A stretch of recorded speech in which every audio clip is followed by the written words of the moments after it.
इसके बाद उस पॉजिटिव वाले इंसिडेंट को काफ़ी ज़्यादा टाइम गुजर जाता है। कल्प्रिट को पनिशमेंट के लिए बाहर लाया जाता है। पैलेट के हाथ बंधे हुए थे और उसकी आंखों में पट्टी बंधी हुई थी और उसे 3 सिपाही लेकर आ रहे थे।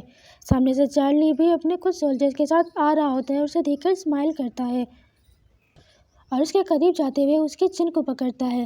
पैलेट उसे कहती है कि आखिर तुम क्या करने की कोशिश कर रहे हो, लेकिन उसे अचानक से वो एक फ्रेग्रेंस आती है जो कि चार्ली के अंदर से आती थी। वो समझ जाती है कि ये चार्ली है।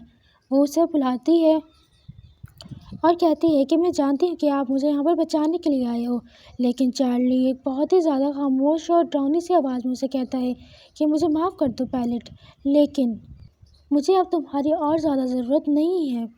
और ये कहते हुए वो उसके गले में फांसी का फंदा भी डाल रहा था। उसकी इस बात पर पैलेट बहुत ही ज़्यादा डर जाती है और शौक हो जाती है और वो सारी की सारी बातें याद करने लगती हैं जब उसे उस तौर पर फंसाया गया था। और वो कह रहा था कि कोई बात नहीं, तुम घबराओ मत, मैं ये सारी चीज़ें तुम्हारे लिए बहुत ही ज़्यादा आसान कर दूँगा। पैलेट कहती है, झूठे, तुम झूठे हो, तुमने मुझे कहा था कि सारी चीज़ें बहुत अच्छे से हो जाएंगी। लेकिन चार्ली बगैर कुछ किए उसे उठाता है और उसे उस पैलेस से नीचे फेंक देता है। पैलेट चीखती भी रह जाती है कि नहीं नहीं, तुम ऐसा नहीं कर सकते, प्लीज़ मुझे बचा लो चार्ली, मुझे बचा लो। लेकिन चार्ली अपने सर्वेंट को कहता है कि जल्दी करो, देर हो रही है। और बाकी रही गई कसर उसे वो सर्वेंट नीचे फेंक कर देता है। वो इतने ऊंचे से एकदम नीचे आके गिरती है कि उसकी वहीं पर डेथ हो जाती है, क्योंकि किला बहुत ही ज़्यादा ऊंचा था। और चार्ली कहता है कि एग्जीक्यूशन कंप्लीट हो चुका है और वो काफ़ी देर तक तो पहले देखता है। दूर से एरिका और मिस ओल्गा भी एग्जीक्यूशन को देख रही थी और वो उसे देख कर बहुत ज़्यादा उदास हो रही थी। इसके बाद वो एरिका को देखती है और कहती है कि तुम मेरा पीछा करो। एरिका खामोशी से उसके पीछे चली जाती है और सोचती है कि आखिर क्यों, मैं उस वक्त इतनी ज़्यादा उदास क्यों थी जब मेरी माँ और बाकी सारी के सारी की डेथ हुई थी, उन्हें कत्ल किया गया था। लग गया जब मैंने पैलेट को अपनी आंखों के सामने मरते हुए देखा तो मुझे बिल्कुल भी सैडनेस फील नहीं हुई। और वो जाते हुए कुछ सिपाहियों को देखती है जो कि जंग के लिए जा रहे होते हैं और उसे राहुल की याद आ जाती है और सोचती है कि आखिर वो कहाँ पर मौजूद होगा। और वो ओल्गा से पूछती है कि ये कहाँ पर जा रहे हैं, जिस पर ओल्गा उसे जवाब ना देते हुए ये कहती है कि ये तुम्हारा बिजनेस नहीं है, तुम अपने काम से काम रखो। एरिका उसे सॉरी कहती है और ओल्गा कहती है कि चलो मेरा पीछा करो। दूसरी तरफ हमें कुछ कौवे दिखाए जाते हैं जो कि पैलेट की बॉडी को चीर फाड़ कर खाए जा रहे थे, क्योंकि उस बेचारी की बॉडी वहीं पर लटकी हुई थी जब तक उसे चील कौवे खा ना जाए।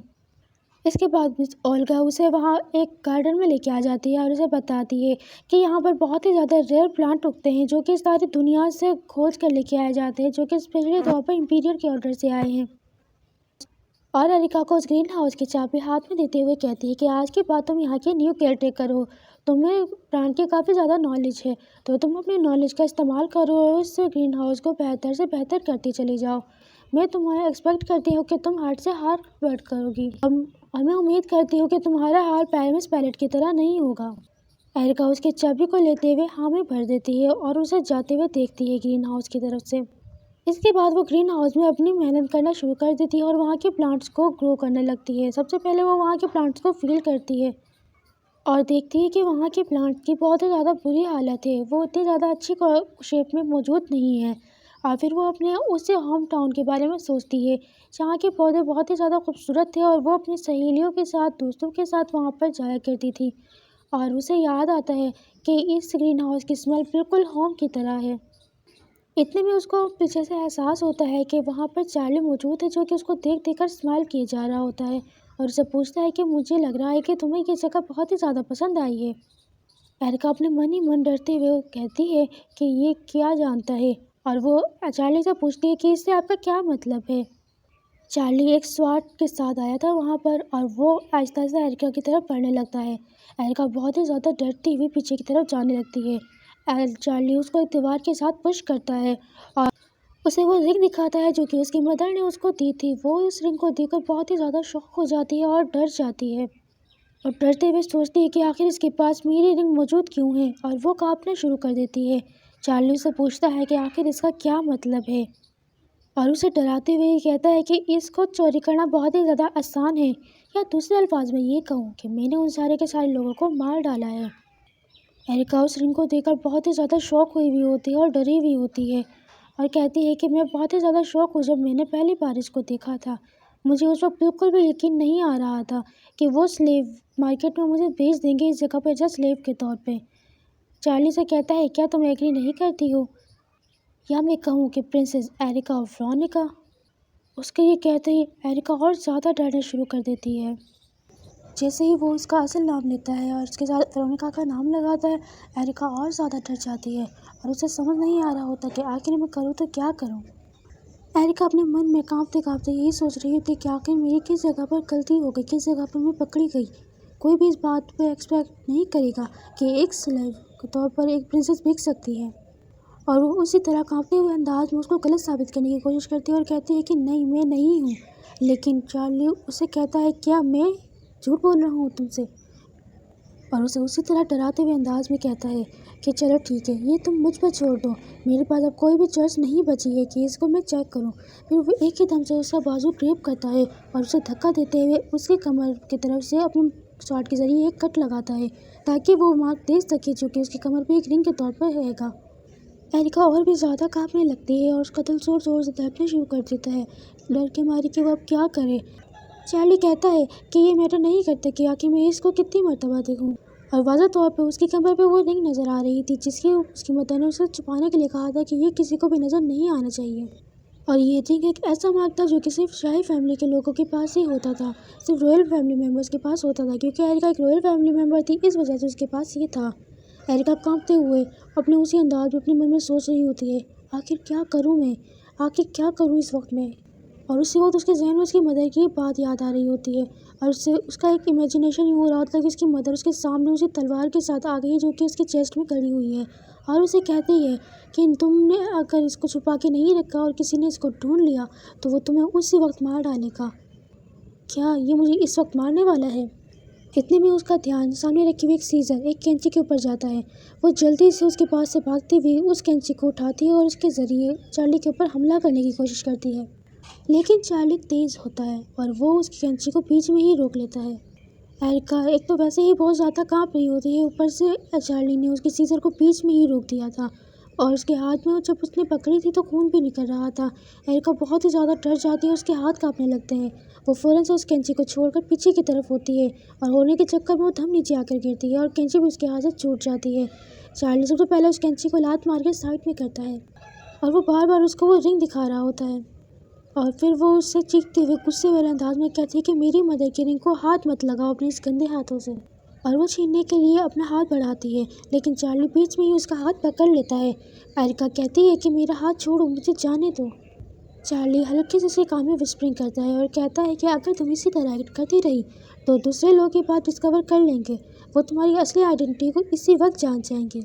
और चार्ली ने जब उसको ये कहा था तो उसे उसकी इंटेंशन समझ नहीं आ रही थी। उसके जहन में सिर्फ एक ही बात दोहरा रही थी, वो ब्लू आर्मर मैन, और कुछ नहीं। और वो उससे पूछते हैं, क्या तुम मुझे कत्ल करने वाले हो, क्या तुम मुझे इसी वक्त मारने वाले हो? चार्ली एक स्कैरी सी हंसी हंसना शुरू कर देता है और कहता है कि अगर एम्पीरियर ने ये ढूंढ लिया कि तुम वो प्रिंसेस हो तो वो यकीनन बिना झिझक तुम्हें मार डालेगा। और ये कहते हुए फ़ौरन उसका हाथ छोड़ देता है। उसके हाथ छोड़ते ही वो चार्ली की बात पर गौर करती है कि अगर एम्पीरियर ने मुझे ढूंढ लिया तो इसका मतलब ये है कि ये मुझे कत्ल करने वाला नहीं है।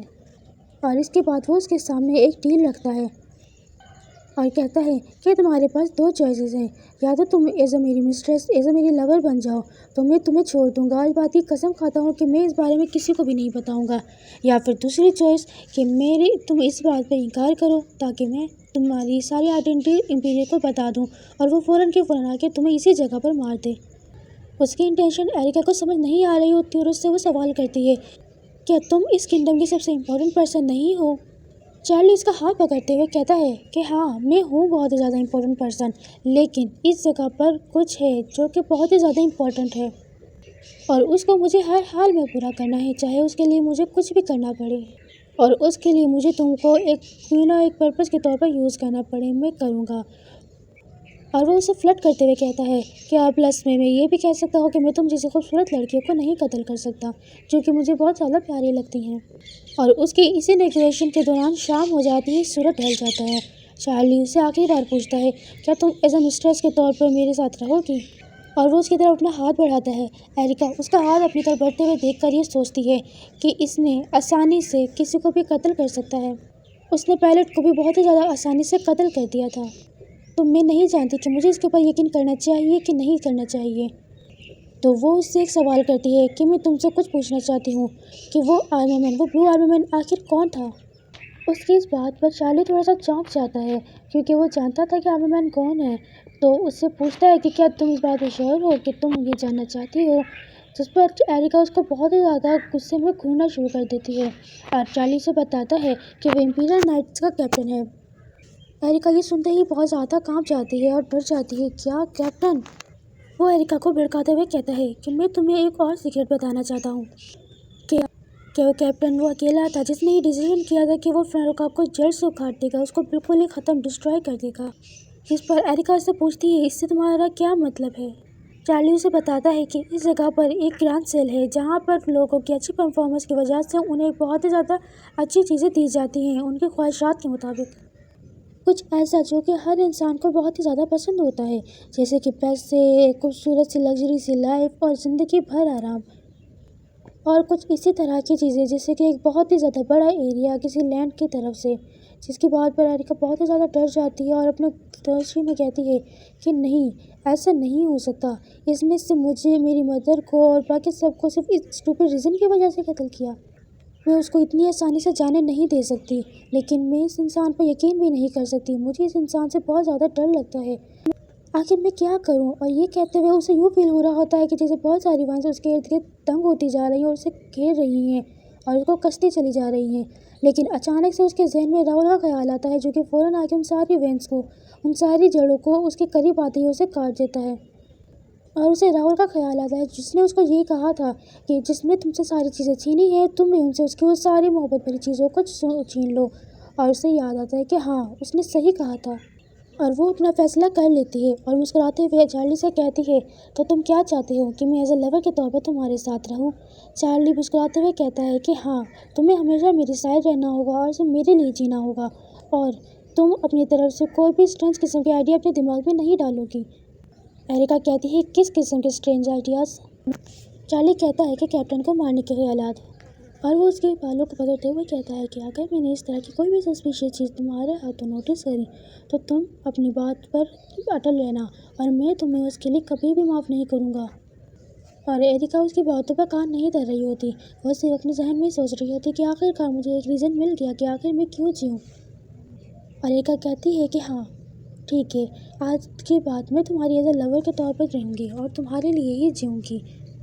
और अपने जहन में कहती है कि मैं कभी भी नहीं मरूँगी और ना किसी को अपने आप को मारने दूँगी, क्योंकि मैं उस बंदे को सफ़र करते हुए देखना चाहती हूँ जिसने मेरी मदर के साथ इतना बुरा हाल किया है, और चाहे इसके लिए मुझे कुछ भी करना पड़े। चार्ली एरिका से कहता है कि तो आज के बाद तुम एज ए मेरी प्रिंसेस के तौर पर जियोगी। मैं तुम्हें प्रोटेक्ट करूँगा, तुम्हारी ज़िंदगी को प्रोटेक्ट करूँगा, और इन दी एक्सचेंज तुम्हें वो सब कुछ कहना पड़ेगा जिसको मैं कह रहा हूँ। एरिका उसके बाद मुस्कुराते हुए एग्री कर जाती है। चार्ली उसके हाथ में बोसा देते हुए कहता है कि चलो ठीक है, मैं इस रिंग को अपने तौर पर ऐसे प्रूफ के तौर पर रखता हूँ, ऐसे अरेंजमेंट के तौर पर रखता हूँ, मेरी ब्यूटीफुल प्रिंसेस एरिका। इसके बाद चार्ली वहाँ से हंसता मुस्कुराता हुआ अपनी चाल पर जीतता हुआ अपने आप को देखकर बहुत ही ज़्यादा खुश हुआ यहाँ से जा रहा होता है। और वो उस रिंग को देखते हुए कहता है कि जब उसने ये कहा था कि उस ग्रैंड सेल की जगह पर जो भी लोग होते हैं उनकी परफॉर्मेंस के तौर पर, उनकी मिस्टीरियस डीड्स के तौर पर उन्हें रिवार्ड्स दिया जाता है एज एम्पीरियर के तौर पे, ऐसी चीज़ें जो कि उनके लिए बहुत ही ज़्यादा इंपॉर्टेंट होती है, लग्जरी लाइफ, इस तरह की ज़िंदगी वगैरह, ये सारी चीज़ें बिल्कुल ही झूठ थी। और वो राहुल के लिए ऐसा अफसोस के तौर पर कहता है कि मैं बहुत ही ज़्यादा तजस्सुस में हूँ कि आखिर उस लिटिल प्रिंस के साथ आखिर क्या होगा। दूसरी तरफ एरिका, जो कि बहुत ही ज़्यादा उदासा वे में कहती है कि माँ, मैं सब कुछ वो करूँगी जो कि मैं कर सकती हूँ, मैं अपना बेस्ट देने की कोशिश करूँगी। दूसरी तरफ राहुल, जो कि एक आर्मड मैन के तौर पर लोगों को कत्ल किया जा रहा होता है। एक 5 साल का लॉन्ग जंप आता है और एरिका अब बड़ी हो चुकी थी और बहुत ही ज़्यादा खूबसूरत भी हो चुकी थी। पीछे से कुछ सर्वेंट या कुछ ये कह सकते हैं कि इम्पीरियल फ्लावर उसकी तरफ भागी भी आ रही थी और उसे कहती है कि मिस एरिका बहुत ही ज़्यादा बुरी हो गई है, बहुत ही ज़्यादा ट्रबल आ गया है। जिस पर एरिका उससे पूछती है कि आखिर क्या हो गया है। वो कांपते कांपते डरते डरते उसे सारा का सारा हाल बता देती है। इसके बाद एरिका उनके साथ उस जगह पर जाती है जहाँ पर एक इम्पीरियल फ्लावर मौजूद थी। उसकी हालत बहुत ही ज़्यादा ख़राब थी और जिस पर एरिका कहती है कि हमें इसका ट्रीटमेंट इसी वक्त करना होगा, हाथों हाथ, नहीं तो इसकी हालत बहुत ही ज़्यादा ख़राब हो जाएगी। वो सर्वेंट उससे कहती हैं कि हाँ बिल्कुल। एरिका उनको एक रसीद देती है मेडिसिन वगैरह की और चाय वगैरह की और कहती है कि इसको जल्द से जल्द यहाँ पर लेके आओ। वो भागती भी जाती हैं और सारी की सारी चीज़ें वहाँ पर ले आती हैं। वो जो इम्पीरियल फ्लावर थी उनमें से एक इम्पीरियल फ्लावर कहती है कि अब बहुत ही ज़्यादा हो चुका है, मैं इतनी ज़्यादा दर्द तकलीफ़ वगैरह बर्दाश्त नहीं कर सकती। वो इम्पीरियल इतने ज़्यादा टाइम से हमारे साथ बहुत ही ज़्यादा बुरा हाल करता आता है और इतना ज़्यादा कि बस हम मौत की तमन्ना करते हैं। दूसरी वाली जो कि बेड पर मौजूद होती है वो रोई जा रही होती है। उनकी इसी तरह की बातों में पीछे से वो दूसरी औरतें भी आ चुकी थी जो कि वो सारी की सारी चीज़ें ले आई थी। एरिका एक केतली के ज़रिए, छोटी सी केतली के ज़रिए इम्पीरियल फ्लावर को, उस लड़की को वो चाय पिलाती है और उसका ट्रीटमेंट करना शुरू कर देती है। और उसका ट्रीटमेंट करने के बाद उससे कहती है कि तुम्हारी सारी दर्द तकलीफ़ कल तक ख़त्म हो जाएगी। और उसका सर सहलाते हुए उसे कहती है कि तुम अभी आराम करो। उसकी इस बात पर वो लड़की थोड़ा सा मुस्कुरा देती है और उसका शुक्र अदा करती है। बाकी की ख़वातीन कहती हैं कि मैं जानती थी कि मिस एरिका ज़रूर हमारी मदद कर सकती है, यह हमारे लिए बहुत ही ज़्यादा रिलीफ का फील हो रहा है। एरिका उन्हें बताती है कि इसकी बहुत ही ज़्यादा केयर करना और इसके हर 3 घंटे में इसकी बैंडेज बदलते रहना और नई की दवाई उसको अप्लाई करते रहना। जिस पर वो कहती है कि हाँ मिस एरिका, मैं ज़रूर करूँगी। और एरिका थोड़े गुस्से में और डरावनी से अंदाज में कहती है अगर एक और बात, तुम प्लीज़ मुझे मिस एरिका कहना बंद करोगे, मुझे ये कहना बिल्कुल भी पसंद नहीं है। इसके बाद वो दूसरे रूम में जाती है कुछ सामान लेकर और दरवाज़ा नॉक करती है। पीछे से मिस ओल्गा कहती है कि गुड आफ्टरनून और उसका नाम लेती है। एरिका एक बहुत ही ज़्यादा डिसेंट और प्यारे से अंदाज में उसको ग्रीट करती है। मिस ओल्गा उसको कहती है कि मैंने ये बात सुनी है कि तुम ग्रीन हाउस में जितनी भी ज़्यादा दवाइयाँ होती हैं या प्लांट्स होते हैं उनको मिक्स करके कुछ दवाइयाँ मिला बना रही हो, तो अब वो कैसा जा रहा है। जिस पर एरिका उन्हें चाय सर्व करते हुए कहती है कि हाँ मैंने उस जगह पर काफ़ी सारे प्लांट्स बढ़ाए हैं जिनके ज़रिए मैं कुछ मेडिसिन बना रही हूँ जो कि आम इलाज में काम आ सकती हैं। और वो एरिका को कहती है कि मैं इस बात की बहुत ही ज़्यादा विश करती हूँ कि मैं किसी न किसी तरह तुम्हारी मदद कर सकूँ। एरिका भी इसके साथ जाती ही रही होती है। कितने भी रास्ते इसका चाय रखते हुए कहती है कि मैं बहुत ही ज़्यादा कि वो काफ़ी अच्छे लेवल पर आ चुकी है और अपने जहन में ही कहती है कि जब मैं सबसे पहले यहाँ पर काम करने के लिए गई थी ज़्यादा तकलीफ और बहुत ही बुरे एक्सपीरियंस को फील किया है। इस बारे में मैं तमाम सारे टास्क को कंप्लीट करने के लिए जो कि उन्होंने मेरे लिए दिए गए थे, जिसमें पैलेट का उसको बहुत ज़्यादा टॉर्चर करना, मारना पीटना, वो भी सिर्फ इस वजह से कि वो ये सोचती थी कि वो एक दिन मुझे डिसअपेयर कर देगी। लेकिन नतीजा क्या हुआ, वो खुद एक डिसअपेयर हो गई और इतनी बुरी तरह से हुई कि कोई इसके बारे में सोच भी नहीं सकता। और उसने यहाँ पर एक तवील अर्सा एक बहुत ही ज़्यादा टाइम गुजारा है एज अ सेल्फ के तौर पे, जिसकी वजह से बहुत सारे सोल्जर्स ने और इम्पीरियल फ्लावर ने उसके काम को अप्रिशिएट किया है और उसके काम को बहुत ही ज़्यादा अच्छा माना है। मैंने इस दौरान काफ़ी ज़्यादा चीज़ों को सीखा है। कैंप फायर प्लेस के जितने भी लोग हैं वो फॉरबिडन है कि वो पैराडाइज प्लेस के अंदर नहीं जा सकते, या फिर बहुत सारे जो सर्वेंट स्लेव हैं वो अपनी परमिशन के बगैर अपने आप को बैंडेज नहीं करवा सकते। अगर वो ऐसा करवाएंगे तो उनको मार दिया जाएगा। लेकिन कुछ लोगों को, कुछ स्लेव्स को वहाँ पर आने की इजाज़त है, वो पैराडाइज प्लेस में आ सकते हैं कुछ स्पेशल एक्सप्रेशन के तौर पर। वो उस गार्डन में पहुँच जाती हैं जहाँ पर चार्ली उसका इंतज़ार कर रहा था। वो उसको देखकर पूरा सा मुंह पहले बनाती है, लेकिन उसको देखकर ये भी सोचती है कि मुझे इस पैराडाइज प्लेस में इंटर होने की लिए सिर्फ इस पर्सन के ऑर्डर की ज़रूरत है और मैं इस पर्सन के ऑर्डर की वजह से ही यहाँ पर आई हूँ। इसके बाद सीन शिफ्ट होता है और वहाँ पर दिखाया जाता है कि उसने अपनी ज़रूरत की बहुत सारी चीज़ें वहाँ पर रख रखी थी, जैसे कि एक केतली और कुछ मेडिसिन बनाने की दवाइयाँ, बहुत सारी किताबें। चार्ली उसके बालों को ऑयल लगाते हुए कह रहा होता है कि मैंने सुना है कि अभी तुम्हारे इम्पीरियल फ्लावर के साथ एक बहुत ही ज़्यादा अच्छे से ट्रीटमेंट किया है। मैं इस बात पर बहुत ही ज़्यादा खुश हूँ कि मैंने तुम्हें एज ए हेडमेड के तौर पर चूज़ किया है। तुम बहुत ही ज़्यादा कैपेबल हो। लेकिन एरिका अपने मन ही मन कहती है तो फिर तुम मुझे अलाउ क्यों नहीं करते कि मैं पैराडाइज प्लेस जा सकूँ। और चार्ली उसके बालों को कंघा करते हुए बहुत ही ज़्यादा खुश हो रहा होता है और कहता है कि तुम्हारे बाल बहुत ही ज़्यादा खूबसूरत हैं, देखकर ऐसा लगता है कि ये इस दुनिया की सबसे कीमती सिल्क या वेलवेट हो जो कि बहुत ही ज़्यादा महंगी है। एरिका उसे कहती है कि मिस्टर चार्ली, आप हर दूसरे दिन यहाँ पर आए रहते हैं कि आपके पास इतना ज़्यादा फालतू टाइम है। चार्ली कहता है कि मैं हमेशा अपनी प्रिंसेस के लिए, अपनी अडोरेबल प्रिंसेस के लिए किसी न किसी तरह टाइम ज़रूर निकाल सकता हूँ। एरिका कहती है, लेकिन मैंने आपसे कभी नहीं कहा है कि आप मुझे यहाँ पर देखने के लिए आओ। चार्ली उसके साथ फ्लर्ट करते हुए कहता है कि अभी भी तुम उतनी ही ज़्यादा कोल्ड हो, क्या तुम्हें नहीं लगता ये बहुत ही ज़्यादा अडोरेबल है? और चार्ली उसकी तरफ हाथ थमाता है। एरिका उसका हाथ पकड़ते हुए अपने मन ही मन सोचती है कि कुछ दिनों में ही ये बातें पूरी जगह पर आम हो गई कि मैं मिस्टर चार्ली की एक मिस्ट्रेस हूँ। वो लड़कियाँ, वो खवातीन जो कि मुझे बहुत ही ज़्यादा बुली करती थी, उस वक्त उन्होंने मुझे बहुत ही ज़्यादा बुरी तरह रखा था। अब वो मेरे साथ, उनका ट्रीटमेंट बहुत ही ज़्यादा काइंड हो चुका है।